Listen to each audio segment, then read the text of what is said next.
ಶಾಲಾ ಬಸ್ ಹರಿದು 4 ವರ್ಷದ ಬಾಲಕ ಮೃತಪಟ್ಟಿರುವಂತಹ ದಾರುಣ ಘಟನೆ ಮಂಗಳವಾರ ಯಾದಗಿರಿ ಜಿಲ್ಲೆಯಲ್ಲಿ ನಡೆದಿದೆ.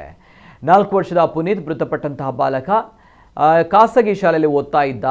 ಬಾಲಕನನ್ನ ಎಂದಿನಂತೆ ಶಾಲಾ ಬಸ್ಸಿನಿಂದ ಗ್ರಾಮದ ಬಳಿ ಕೆಳಗಿಳಿಸಲಾಗಿತ್ತು.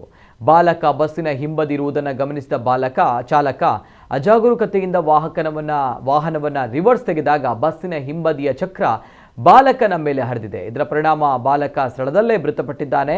ಅಚಾನಕ್ಕಾಗಿ ನಡೆದಂತಹ ಈ ಘಟನೆಯಿಂದ ಇಡೀ ಗ್ರಾಮದಲ್ಲಿ ಬಾಲಕನ ಕುಟುಂಬಸ್ಥರ ಆಕ್ರಂದನ ಮುಗಿಲು ಮುಟ್ಟಿದೆ.